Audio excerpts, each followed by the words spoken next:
so much, Misa and Michael. Oh, yeah, on a clear day, we can see forever. Yes? And I don't know about you, but on Friday, I wasn't seeing so clear. I wasn't seeing as clearly. And I had selected this talk title weeks ago. There's always this synchronicity that shows up. Pray up your life, pray up the world. Now this was Unity's World Day of Prayer. It was the theme for Unity's World Day of Prayer in September. And I did a mini talk at our special service here, and the theme just kept living with me and really speaking to me. And I really sat with this idea, what does it mean to pray up your life? What does that mean? We throw that terminology around in this community, pray on it, pray up your life. What does that actually mean? And what I got clear about for myself is this idea that prayer, and this is unique or particular, would be a better way to put it, to New Thought teachings, that prayer is a pathway for knowing and recognizing the wholeness that we are.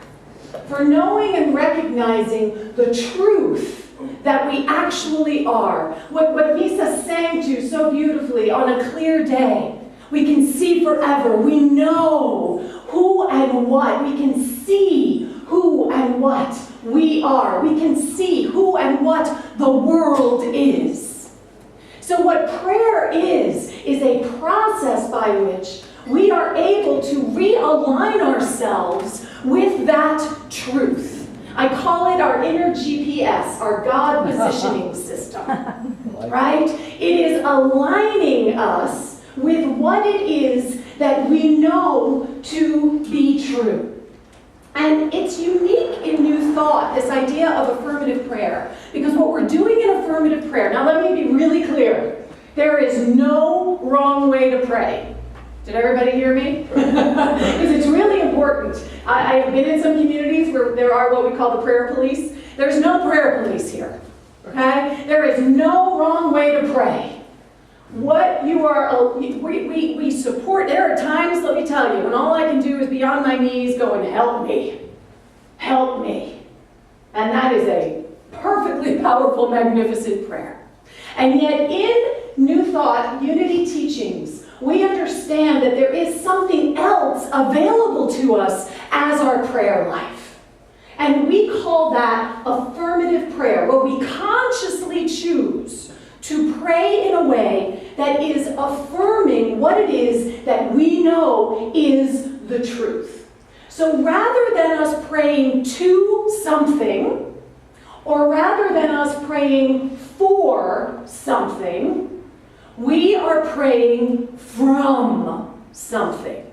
Can you feel the difference in that?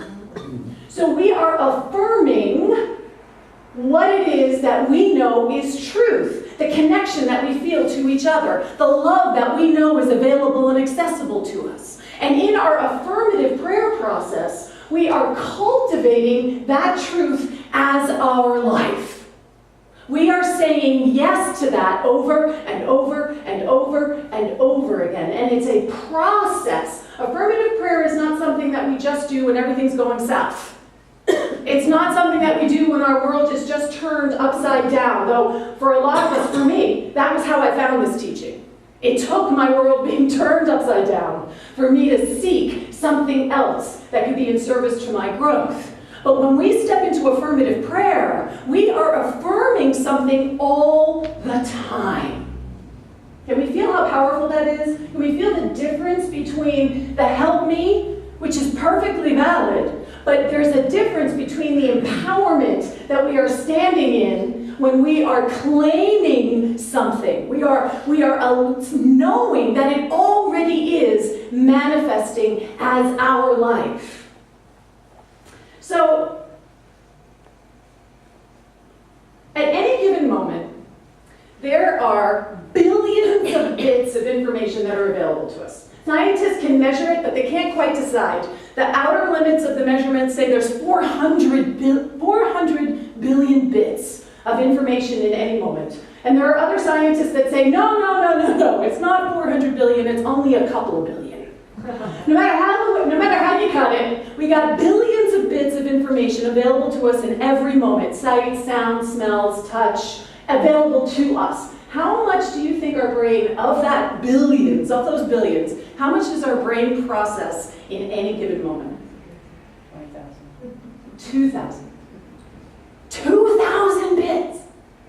Out of all of those billions of bits that are available to us, we only process 2,000. What about all those other billions of bits out there that are available to us? We would call that the infinite field of possibility in this teaching. We would say that that is the infinite expansiveness that is available to us. All those billions of bits, and yet all we're focused on are those 2,000. And out of those 2,000, how do we pick them? How are we picking those 2,000? It's coming out of the human race consciousness, right? What everyone else believes. It's coming from our families. It's coming from our communities. It's coming from what we watch on TV over and over and over and over and over again. Those are sometimes how we are deciding. We're putting blinders on ourselves. We are limiting, and we have to. The brain does that in order to keep us safe. We can't possibly walk around all the time in touch with billions of bits. We'd walk out in front of a moving car, right? We need to focus it. And yet, what we want to do is we want to be able to access another 2,000 bits. Because whatever your life is right now, whatever you're seeing and experiencing, whatever is showing up for you, guess what? That's your 2,000 bits. And if you don't like it, is anybody in here completely and totally, utterly, 100% satisfied with their life right now? There's no room anywhere for change or growth or expansion. Okay, just checking, right? Just checking, because maybe you are. But even if you are completely satisfied with your life, guess what? There's even more available to you. There is even more good available to you. There is more joy available to you. There is more fun available to you. There is more abundance available to you. There is more love and connection available to you. So how do we go about releasing that current understanding that we have, those 2,000 bits, and how do we go about selecting another 2,000 bits? We do that through the process of affirmative prayer.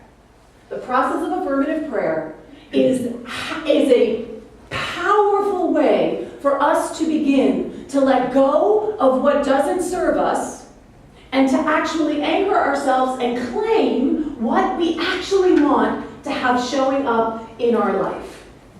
Honey, I lost my goocher. Thank you. Oh, thank you. I don't normally, I'm playing with this, you guys, so we'll see how it goes, right? So we have 5 steps to our affirmative prayer process in Unity teaching. And the first step is that we step into what we call relaxation. Right? And what we're really doing when we're stepping into the first step of relaxation is we are letting go. We are letting go of the current 2,000 bits. So whatever is up for you, whatever is right in front of your face, whatever it is, right, that you are saying, I want something more. The first thing you have to do is you have to let it go. You have to choose to release it. And that is what the process of relaxation is. And after we step into that process of letting it go, then we step into the next step, which is concentration. And what is it that we're going to concentrate on? What we want, baby? We want to concentrate on all of those other billions of bits, right? We want to place our attention on all the things that are possible. We want to concentrate on the love and the joy and the beauty and the harmony and the grace and the creativity and the flow. We want to concentrate on that expansiveness. And then we step into what we call meditation. And when we're in meditation, what we are doing is we are allowing ourselves to lose our sense of self, right? The little I, our little understanding of who we think we are. We're willing to let that go too. And what we're doing is we are sensing and experiencing our divine nature. So can you see how they build on each other? First we have to let go. Then we open ourselves up to what is possible. And then we say, oh, what's possible is my life. It's actually me. It's all here. All of that joy, all of that creativity, all of that beauty, all that harmony that I think is out there somewhere, that there's something or someone that has to give it to me. It's actually me. It's mine already. And that takes us to our next step, which we call realization, which means we're realizing the truth of who we are. And guess what? It's here that we claim another 2,000 bits. We claim something new right here. So if we stepped into prayer, so I've been in a healing process with my ankle, which a lot of you know about. And so my relaxation would be to let go of my fear and my worry about how, let's say earlier in the process, about there being infection. Right? I'm going to let that go. I'm going to concentrate on the wholeness that is life itself, that I know is operating. Most people, they cut their finger, guess what? It heals. Right? That's the truth of it. So I'm going to concentrate on that, on what that is. And then I get to say, oh, if I think it's out there, guess what? It's right here. And then what I get to claim is that my ankle is pain-free, my ankle is healing beautifully, the wholeness that is my life is expressing, and my ankle is already healed. And then I am in gratitude. I'm in gratitude because I know that it is done. I am in gratitude because guess what?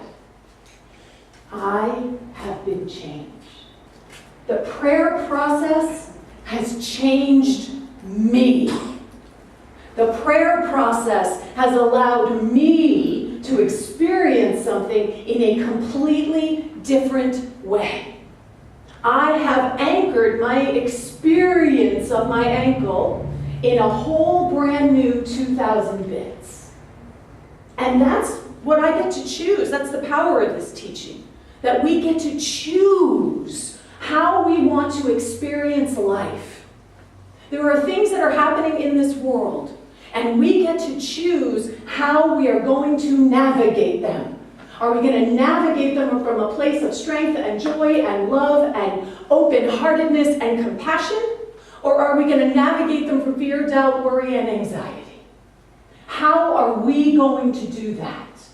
And this prayer process is one of the most powerful processes. Can you see how simple it is in some level? And yet how powerful it is. As you step into this process on a regular basis, this practice begins to practice you. This practice begins to impact you so that it becomes much easier to see and know the joy and the beauty and the harmony and the light and the love, and to meet whatever comes your way in your experience of life, to meet it with love, to meet it with grace. So, when I first found this teaching, my stepmother, who comes from she calls herself a recovering Catholic. She comes out of that faith tradition. My dad, who my birth tradition, as most of you know, is Jewish, and he became sort of a pseudo-Zen Buddhist something, and then he became sort of nothing, right? He went through his own little evolution there. And here is their daughter becoming a minister, right? Standing in ministry. And as I was explaining the basics of New Thought to my stepmother, she looked at me and she said, you know, that is just the most selfish thing I've ever heard. And Chris, my wife, she sort of looked at me and she went, like, what's going to happen? Like, is the dinner table going to erupt? And you know how when you are really clear about something, it really doesn't matter what somebody says to you? Like, they say it to you, but because you're so clear about what you know is really going on. So I was like Teflon. I was so proud of myself. It was like Teflon. It like landed and it just sort of slid right off of me.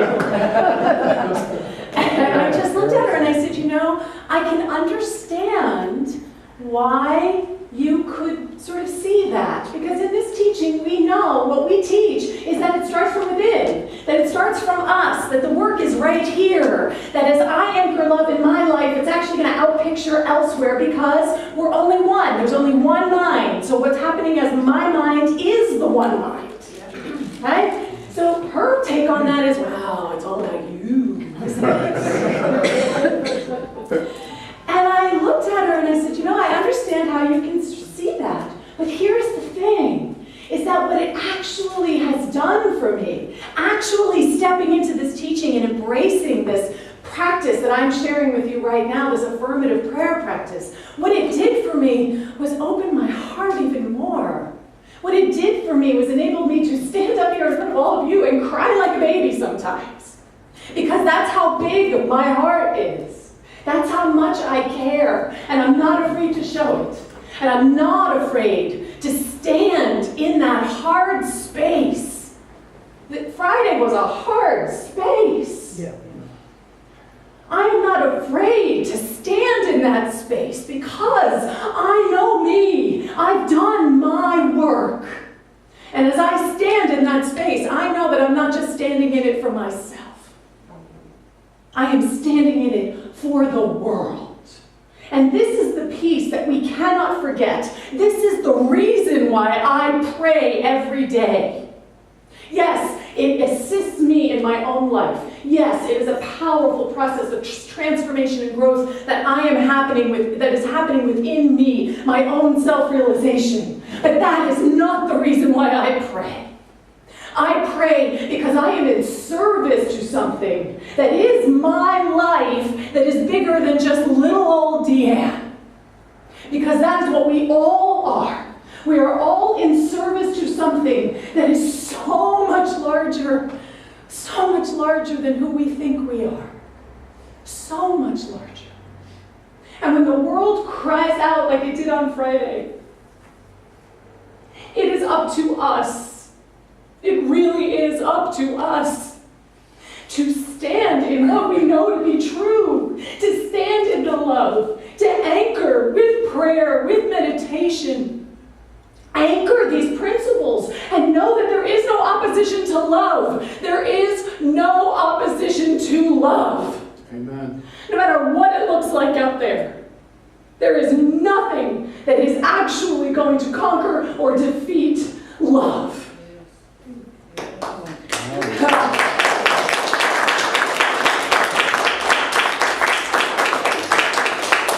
This is what we're in service to. And as I was looking at all the news reports that were rolling in, the thing that I saw, my 2,000 bits, the thing that I was focusing in on, yes? Where is your attention? That is going to create your experience in the world. How many people in here caught the whole hashtag open door?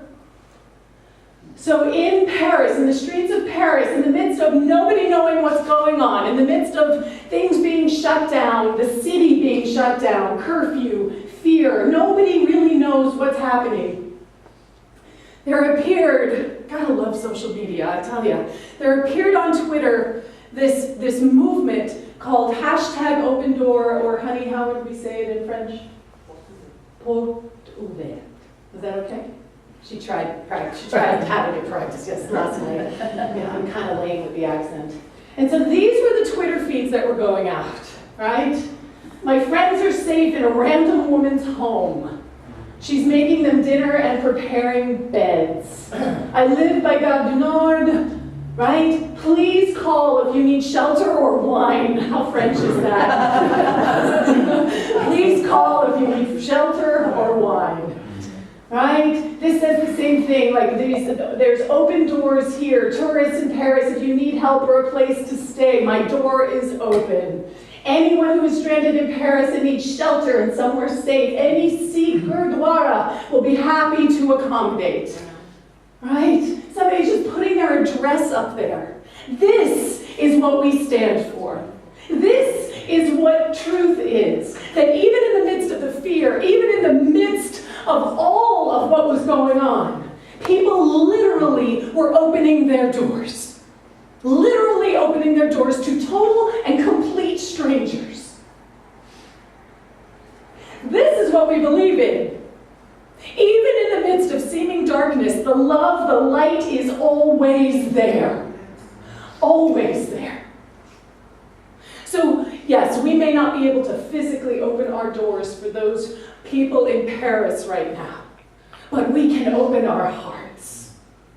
We can stand together in compassion, in grace, in beauty. We can stand together anchored in the love, anchored in knowing that truly there is nothing stronger than those bonds, those connectivities. Nothing is stronger than that.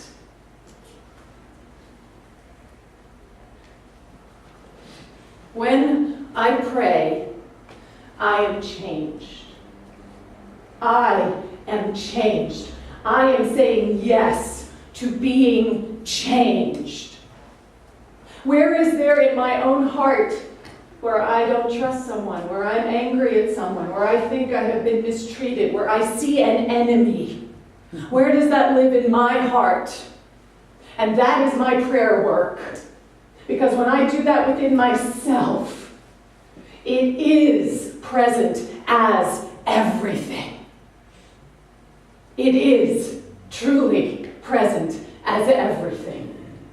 So when I am changed, you are changed. And when you are changed, the world is changed. And as we anchor this consciousness of light, of love, of joy, as we anchor it through a committed, dedicated prayer practice, we are literally anchoring the world. So it is not just about us. Praying up our life is much, much bigger than that. Praying up our life is praying up the world. So my invitation for you this week is to challenge yourself with your prayer practice. I don't know what your prayer practice is like. I don't know how comfortable you are with the idea of prayer. I remember the first time I actually had to pray extemporaneously. I know you wouldn't know it from watching me now, but I was terrified. Really, completely, totally terrified. I could not speak. I could not speak. The idea, the traditions that I had come from, Judaism and my Buddhist background and my Hindu background and all my other backgrounds were about rote prayers in a foreign language. I did not have, well, that's what they were. And all of a sudden, I was being asked to pray extemporaneously in English from my own heart. And it was hard at first. But as I stepped past my resistance, right? My resistance to change, my resistance to my being changed. The world that opened up for me. The possibilities that opened up for me.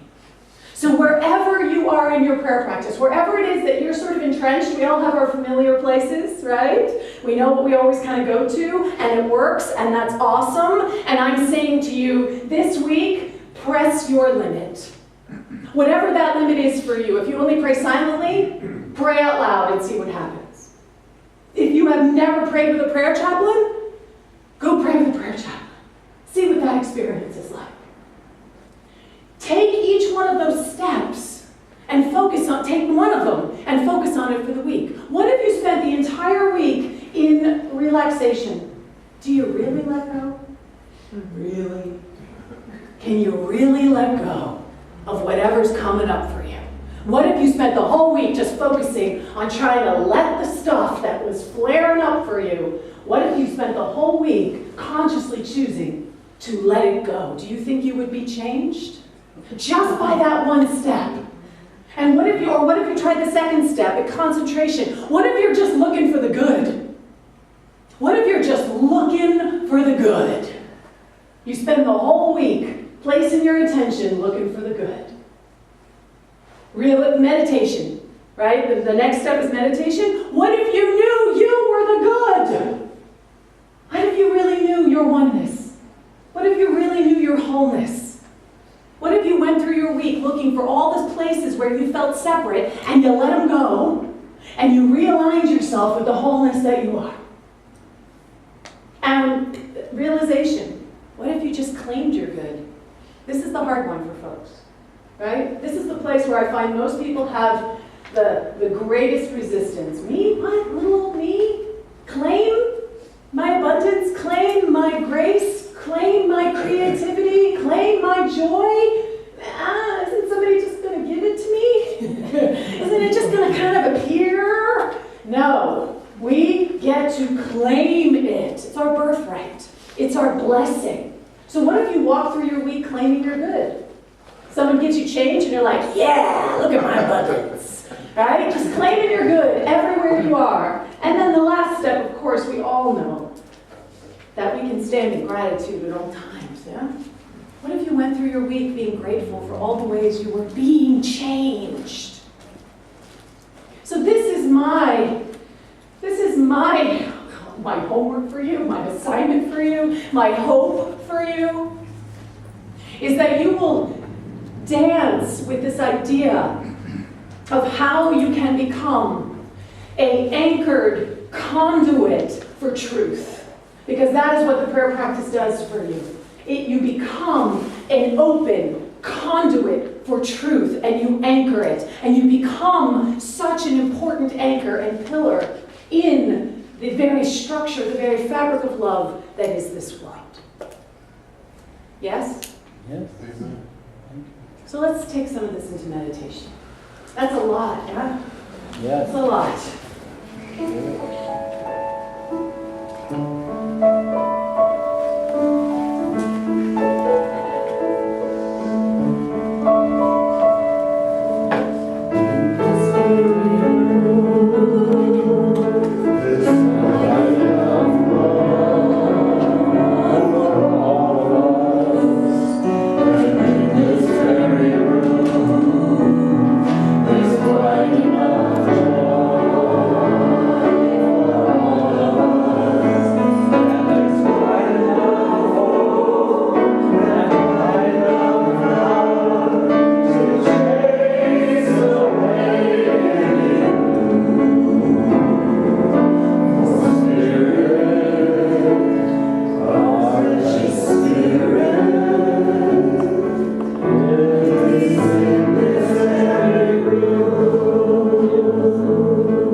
Right now to those people in Paris.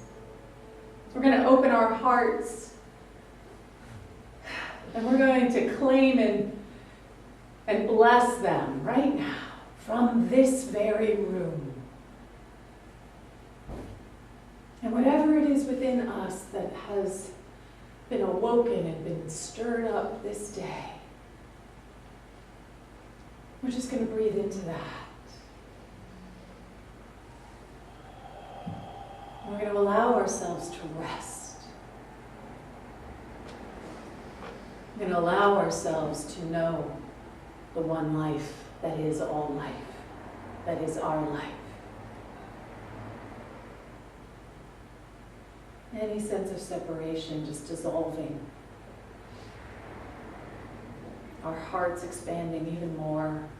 Remembering that we're multidimensional beings, so our heart is in front of us and in back of us and underneath our arms and beneath us and above us, and just feeling how big we are in our heart space. This is the truth of who we are. This peace. This radiant peace. And so together we'll just sit in the silence for a couple of minutes. Being peace.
to choose another 2,000 bits for your day this day. What are you going to take